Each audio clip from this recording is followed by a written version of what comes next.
fix this camera here, ladies and gentlemen. Welcome to Believers Talk. My name is Joe, and welcome to this live edition of Believers Talk. I'm live on location, on vacation, to give you guys the most recent up-to-date Buffalo Bills and Buffalo Sabres news. For those of you who haven't already heard this morning, Jason Botterill, the now former GM of the Buffalo Sabres, was fired, and he was replaced by Kevin Adams. So that's the news I wanted to break with you today. I'm not going to be on here long because, again, I'm on vacation, enjoying time with the in-laws and things like that. So I just wanted to get on here. We'll talk a little bit about the Buffalo Sabres. And what does this mean? Is this all good news, or is there something behind this that we're not thinking of right now? Also, we could talk about the Buffalo Bills. If someone comes in here and wants to talk about the Buffalo Bills, I've heard some recent Buffalo Bills news as well. So if you want to talk about that, obviously we can always talk about that. Always happy to talk Buffalo Bills and Buffalo Sabres with you guys. Again, the believers of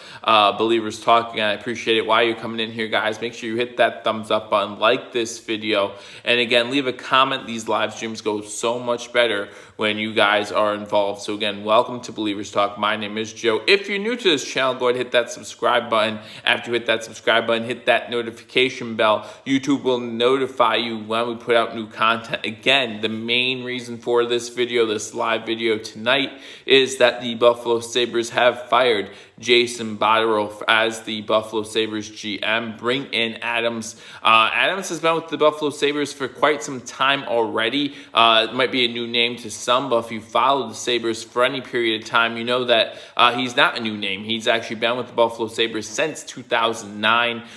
Joined as, I forget if he was physical management coach, something like that, but he was made an assistant coach back when Lindy Ruff was the head coach of the Buffalo Sabres back in 2011. So I can tell you that that Kevin Adams has been around the Buffalo Sabres for quite some time, since 2009. So I know that that brings some concerns, right? You're talking about an in-house guy who really recently has gotten these losing trends down as well. You know, he's been part of all this losing, this almost decade-long process of losing and not making the playoffs. But remember, he was with the Sabres. If he's been with the Sabres since 2009, hey, Amy, how you doing? Glad to see you in here. Again, guys, I know the location looks a little weird. On vacation right now.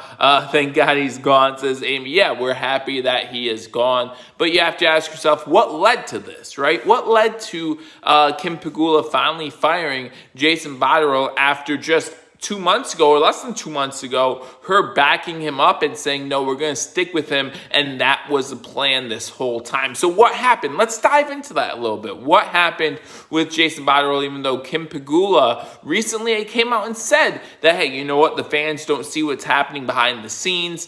Hey, Daniel, good to see you in here. Again, guys, make sure you're hitting that thumbs up button as you're entering, and again, I really appreciate you guys being in here. James comes in, wanted to hear what I think. I'm not much of a hockey guy, so personal cut to save money. Well, maybe it was, but if that's the case, why didn't they just come out and say that the first time? Right? Hey, Kevin, how you doing? Glad that you're in here as well. So if this is just a personnel cut to save money, why didn't they announce that he was going to be fired 3-4 weeks ago? Why did Kim Pegula say, oh, we're going to back this guy up, and then 3 weeks later say, hey, Jason Botterill, you're fired? Sorry to hear that. Kevin, basically, Jason Botterill this morning was fired as a Sabres GM, and Kevin Adams, I believe was his first name, is going to be named the Buffalo Sabres GM, which some people are saying that's what he was set out to be a long time ago. You know, he was being trained to be the Sabres' next GM. We just didn't know it was going to be this soon. So he's been around since 2009. So he was with the Sabres during the winning periods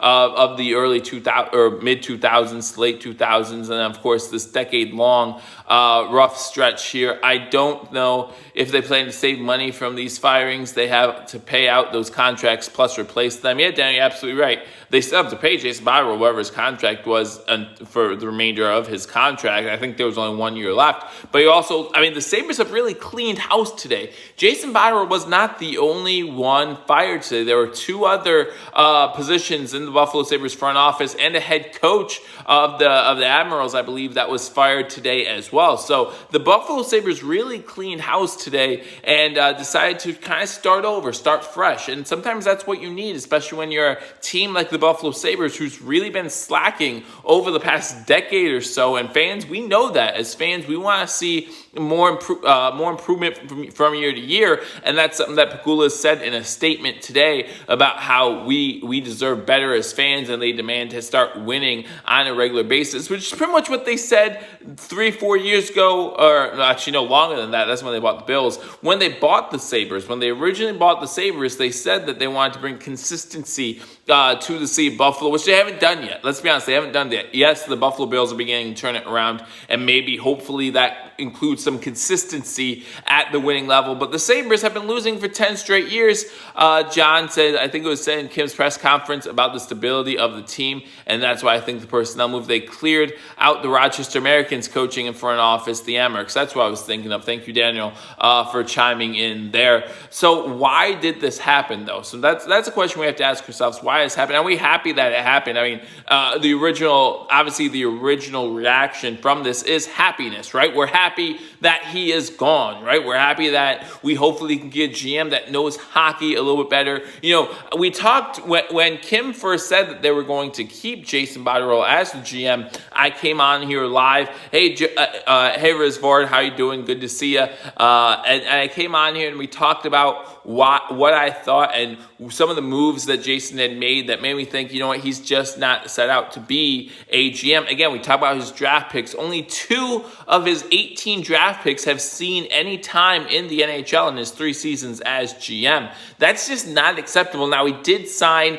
a defenseman yesterday, a 2017 draft pick, 3rd-round draft pick. So hopefully he'll begin to see some ice time as well. I'm just seeing these as I come across. I'm on my phone, like so on vacation, on location, having a good time with you guys.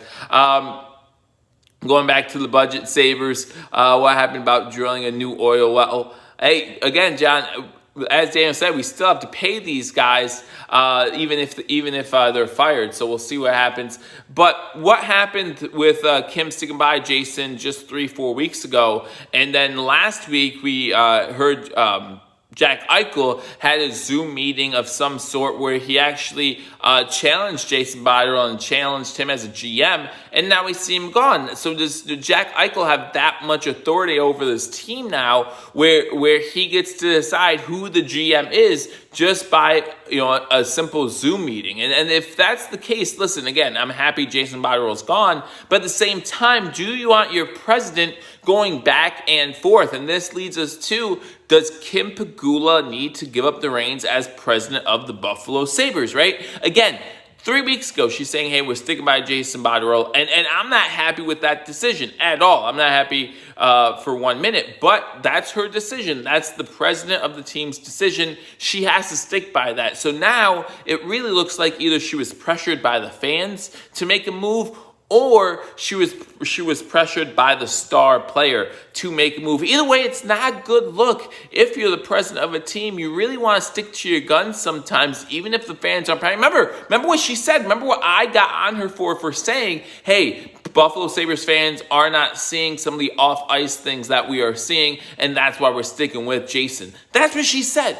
That's what she said. She said all the Sabres fans see are losing, and that's not enough to fire your GM. That's basically what she said in that press conference. It wasn't pressure from the fans or Jack Eichel. Then what was it? What was it? What made her say just 3 weeks ago, oh, we're sticking by him? And that was the plan even before COVID took place. Again, guys, everyone take care. Make sure you're being safe. But what changed in 3 weeks to make her say, you know what? I was wrong to say what I said 3 weeks ago. We need to fire this guy, right? What changed? Because in my eyes, nothing changed. We knew when she said we were sticking with Jason Botterill, we knew that the Sabres weren't going to make the playoffs in a 24-team format. We knew that the Buffalo Sabres were going to be part of the draft lottery. Nothing's changed other than those 2 things. The fan reaction, I could easily say, hey, you could expect that. That is to be expected when you keep a GM who in 3 losing seasons hasn't really done much, right? But you can expect that fan reaction. But then Jack Eichel comes out and kind of challenges Jason Botterill a little bit, challenges the Sabres team, and all of a sudden you're starting to see changes. So I'm not sure what it is. All I know is that it's happened. Again, I'm happy to see Botterill gone. I'd be even happier if Kim Pegula would step down as president of the team as well. Listen, great owners. Great owners. If it wasn't for them, the Bills might be in Toronto right now. And if the Bills would leave Buffalo, you wonder how long before the Sabres would leave as well, right? A great new sports complex in downtown Buffalo. Some people might not be happy with the way they're handling some of their employees. I can't speak to that. Because I think they went to Bots telling him they want to get rid of some scouts and rely on technology for scouting. Bots says no thanks. And the Pegula said, well, forget it. We're done. You're not sticking to what we want. Then and as owners and president, they kind of have to say, right? I mean, how dumb would you have to be if the owners and the president came up to you and said, "Hey, we want to do this," and you just said, "No, thank you." I think that takes some gall. First of all, maybe that's something you want as a president and a owner. You want someone who's not afraid to give his or her opinion and say, "No, I don't think this is going to work out. We need to be able to do things another way." But in this case, it might have led to the firing of Jason Botterill, and that's okay. That's okay. Let's hope we turn over a new leaf. I would love to say that that's possible, but you're talking about, 3 GMs over the past 10 seasons for the Buffalo Sabres, and none of those 3 were able to turn around. Again, Adams has been with the Sabres since 2009, so hope that he can really turn these things around and get this team back in a winning way, like we used to be in the early to mid 2000s. Everyone misses 2006, right? 2005, when the Buffalo Sabres were contending for a Stanley Cup.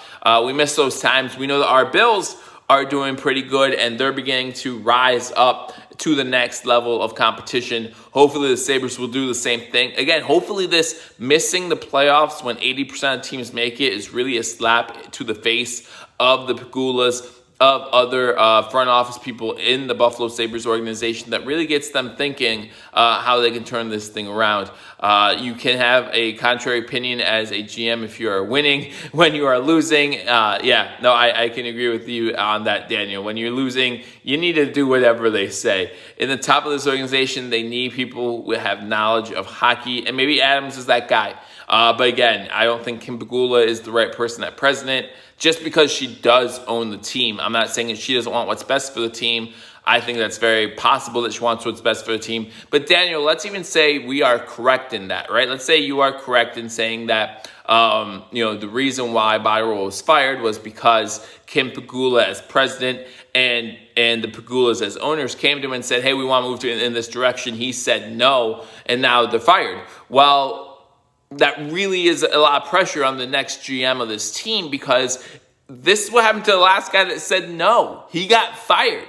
Need hockey type people to run this organization. We do. You're absolutely right, John. We do. So that puts a lot of pressure on the new GM to say, well, if he didn't listen to her advice and now he's in the unemployment line, what does that mean for me? Does that just mean that I'm going to be a yes man, yes woman? Or does that mean I can kind of go out on a limb and say, no, I think we still need to do this the right way? It really puts a lot of pressure on that new GM. And that's why I think Kim Pegula just can't be president of this team. And I would say that about anybody who is the owner of a team. If you're an owner of a team, look at Dallas Cowboys, Jerry Jones, right? I mean, that team has not won anything significant since the mid-90s, okay? So it's just a matter of time before, and maybe the time's already happened, before the Buffalo Sabres get to a place where they can't come back from. And I hope we're not there. I hope that this new GM, Adams, can turn things around. But we will see what happens, guys. Again, breaking news this morning. The Buffalo Sabres announced the firing of their GM, or now former GM, Jason Botterill. Again, something the Buffalo Sabres fans were really looking forward to. The dread vote of confidence, that's what it was. Yeah, I mean, again, just 3 weeks ago, Kim gave them her vote of confidence, and now all of a sudden he is gone. Adams is the new GM. Again, has been with the Sabres since 2009. Now glad to see that he's moved himself up through the ranks, which means he's got to learn a lot. Got to learn about this organization. Got to learn about some of these players. Has learned a lot. Now, what does that mean for Ralph Krueger? We know that Jack Eichel is a huge Ralph Krueger fan, so maybe he'll stick around. This would only be Ralph Krueger's second year.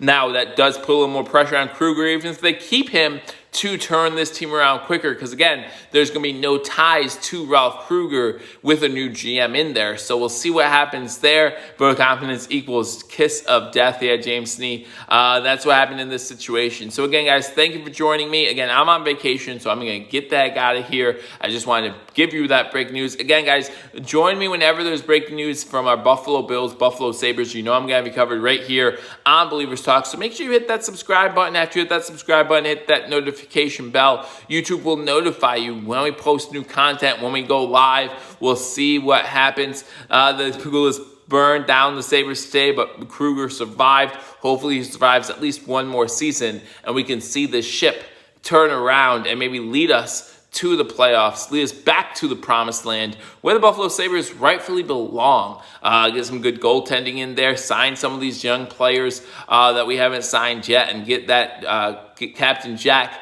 a little bit of help in there. But again, guys, thank you for joining me on Believers Talk. I look forward to talking to you all soon. Until I do, go Bills.